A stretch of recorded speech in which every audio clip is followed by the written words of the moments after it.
മിഖായ, അച്ഛൻ എന്ത് പറഞ്ഞാലും നടക്കില്ല. വിധു കൃഷ്ണ.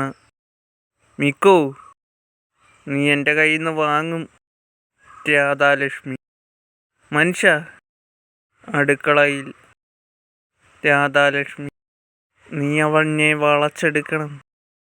S K. നീ എന്താടാ എൻ്റെ ഷർട്ടൊക്കെ ഇന്ന് അയൺ ചെയ്തൊക്കെ വെച്ചേക്കുന്നത്?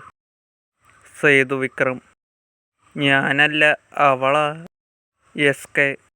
നിന്നോട് പറഞ്ഞിട്ടില്ലേ എൻ്റെ പുറകെ നടക്കരുതെന്ന്? മിഖായ. ഞാനൊരു സഹായം ചെയ്യാൻ വന്നതാണോ തെറ്റ്? S K. നിന്റെ സഹായമൊന്നും ഇവിടെ ആർക്കും വേണ്ട. പോകുന്നു. സേതു വിക്രം. അവൻ പോകുന്നെങ്കിൽ പോട്ടെ, ഞാനില്ലേ? മിഖായ. നിന്നെ ആർക്ക് വേണമടാ? തള്ളി വെള്ളത്തിലിട്ടു. സേതു വിക്രം. എടീ. മിഖായ. എന്നെയാണോ? സേതു വിക്രം വെള്ളത്തിൽ മുങ്ങിപ്പോയി. സുരേന്ദ്രൻ. നമുക്കിട്ടാരോ പണിയുന്നുണ്ട്. പപ്പനെ വെട്ടി. എസ് കെ വരുന്നു. എടുത്തോണ്ട് പോകാൻ തുടങ്ങി. ഗുണ്ടകൾ തടയുന്നു. എസ് കെ എല്ലാത്തിനെയും അടിച്ച് കയ്യും കാലും ഓടിക്കുന്നു. ആശുപത്രിയിൽ വിധു കൃഷ്ണ വന്നു നോക്കി. ഏത് നായിൻ്റെ മോനായാലും വെട്ടിഞ്ഞുറുക്കി കഷ്ണം കഷ്ണമാക്കിയിരിക്കണം. പോകുന്നു. സുരേന്ദ്രൻ.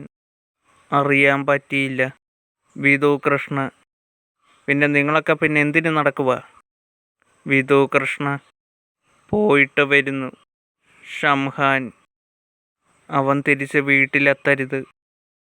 ബോംബെറിയാൻ വാസൂട്ടൻ നിൽക്കുന്നു. വിധു കൃഷ്ണ കാറിൽ വരുന്നു. വിധു കൃഷ്ണയുടെ കാറിന് നേരെ വാസൂട്ടൻ ബോംബെറിയാൻ തുടങ്ങുന്നു.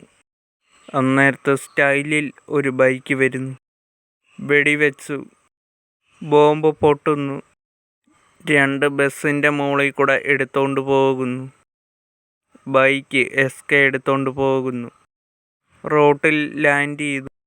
ബൈക്ക് പൊക്കി പാലത്തിൽ കയറ്റി വിട്ടോണ്ട് പോകുന്നു. കുറേ കാറുകൾ ബൈക്കിൻ്റെ ചുറ്റും വന്ന് നിർത്തി. എസ് കെ എല്ലാത്തിനെയും അടിച്ചിടുന്നു. പോലീസ് വന്നു. എല്ലാത്തിനെയും എടുത്തോണ്ട് പോകുന്നു.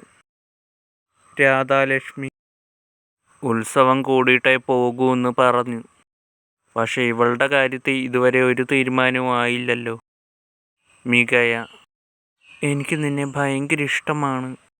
രാധാലക്ഷ്മിയും അനുപമയും നിരുപമയും. സമ്മതിക്കും മോനെ.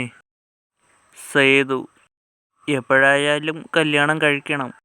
അത് നിന്നെ സ്നേഹിക്കുന്ന ഇവളെ ആയാലെന്താ? ഇതിൻ്റെ ബാക്കി എപ്പിസോഡ് ഇതേ സമയത്ത് നാളെ ഉണ്ടായിരിക്കുന്നതായിരിക്കും. ടാറ്റാ.